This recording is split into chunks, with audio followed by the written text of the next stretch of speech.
As the focus in the United States is on jobs, the economy, and the election, our foreign policy has been put on the back burner. But America's enemies continue to assemble at the gates. I'm Allen Barton. Stand by for Front Page.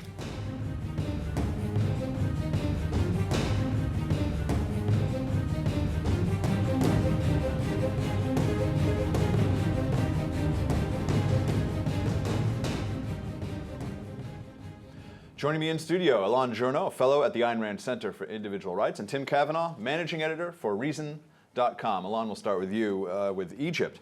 Muslim Brotherhood, shocker, against their previous promise, is saying that they're going to field a presidential candidate. What does this mean, sort of technically in terms of U.S.-Egypt relations? And then also I want to get to underneath, what does it mean, this whole Arab Spring, in terms of democracy and individual rights? And then what is that in terms of elections? But I'll let you lead off here. Sure. In terms of the big picture, the so-called Arab Spring has, I think we've seen, opened the door to groups like the Muslim Brotherhood, the Islamist groups, both in Egypt and in Tunisia and other places.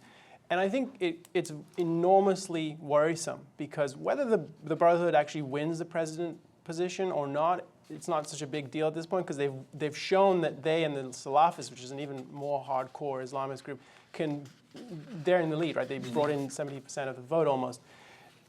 So this is a trend we're seeing where the Islamists are gaining more power, not necessarily through violence the way they've done in the past, through overthrow like in Taliban-controlled Afghanistan.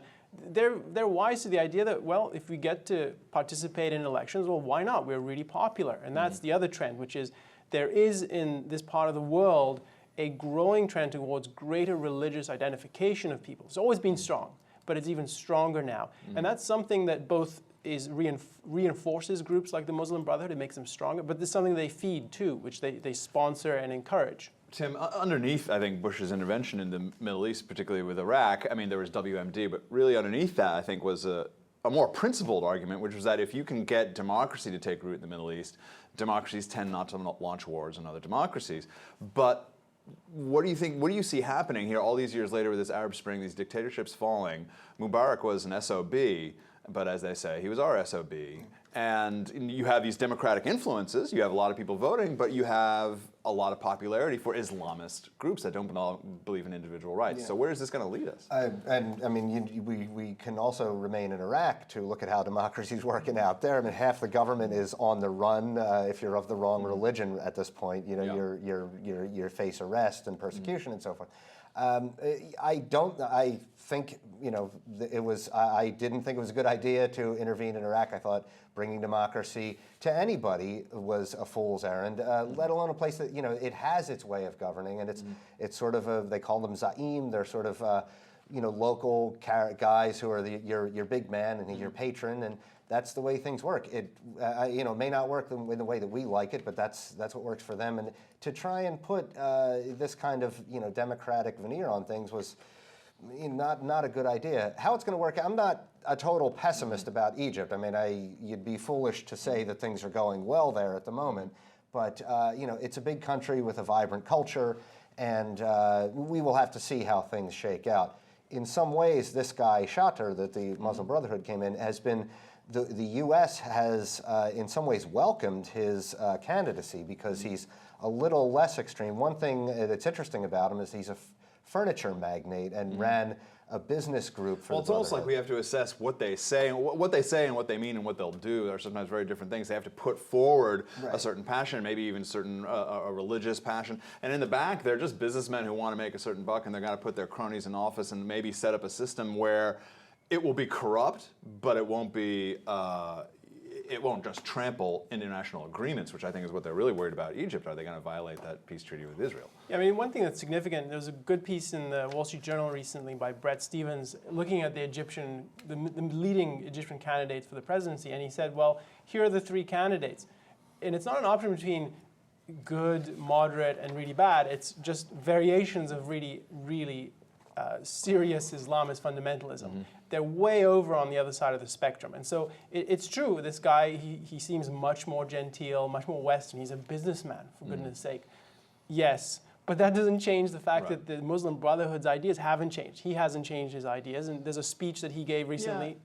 It's a mess. And the idea that democracy absent a tradition of individual rights and the protection of individual rights can become just mob rule like everything else. Let's move to the other bastion of democratic ideals and just flower, Pakistan, where our foreign policy has been a tremendous success. All those billions of dollars of aid have really helped out here, Tim.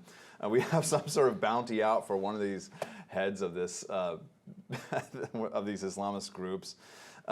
He's out there saying like, well, come find me, I'm out in the open. You know, bin Laden was sitting there for years about it's like in a Western right in the middle of their equivalent of West Point. Yeah.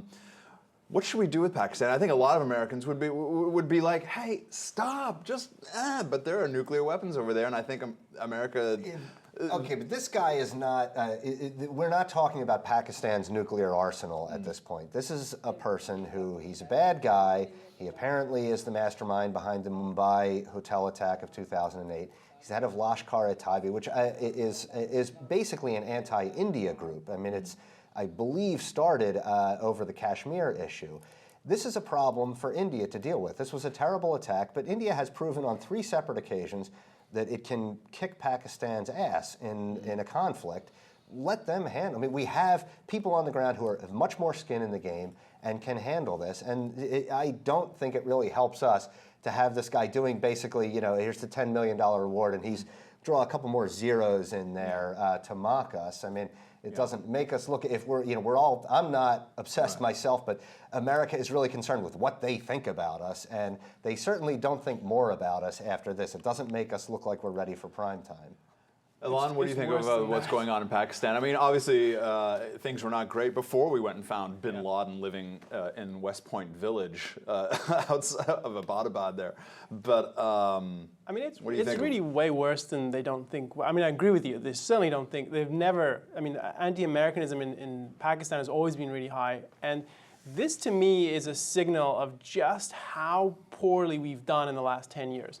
So if one of these major kingpins who's got blood on his hands can walk around, hold press conferences with a $10 million bounty on his head, you have to wonder how corrupt our alliance with Pakistan is that they're not doing it. Shouldn't the Pakistan regime, which is supposedly so hot up for money, not be the one trying to collect on this bounty? I mean, why isn't that the case? And underneath all this, I think, is the concept of foreign aid and what is foreign aid good for or not good for. Tim, what are your thoughts on this? Because again, you wouldn't have to be an objectivist or a libertarian to go, should we be giving this money out to these people? And instead of try, you know, we would say just cut the federal budget by that amount, but you could also say, why don't you apply that money over here to this country and the problems we're having here? For me, it's foreign aid should be cut across the board. I am absolutely with Ron Paul on that. No, we don't need to be giving aid to anybody. It doesn't go where it's supposed to go. It doesn't help anybody who's poor get any less poor. In this case, I think there's also a concern about just spending overall. I mean, we got bin Laden. It cost us billions and billions and billions of dollars. We can get this guy. I mean, we've shown that we can get somebody. If the United States wants to take somebody out, they can do it. The problem is these are guys who basically live in caves, and it costs us billions of dollars to get them. Eventually, I'd rather spend the money on special forces people just to keep an eye on the nuclear sites. You know, just have a drone planted right on top, and they see something wrong, drop some guys in there and take over the site. Alon, I'll give you the last word here. I mean, if the real worry in Pakistan is, will the nuclear arms that they have, and we know they have a lot, end up in the wrong hands? Well, we know for a fact they're already going to the wrong people, right? The Pakistani regime had one of its people selling plans and technology for years. So we already know there's a problem. I would advocate that that's really the core issue with them. And then the secondary issue, which they've long since defrauded us on, which is what they're doing to combat the Taliban and Islamists on their borders, which is essentially give them carte blanche. So I would say those are the two things we want to go at. And they're battling them on the borders by building compounds for them inland. You know, that way you get them off the border area. I mean, give them a nice house inland. If the worry really is that the existing nukes, not the technology, is going to fall in the wrong hands, we'll take custody. We'll take them, we'll dismantle them, we'll throw them in the ocean. Perfect.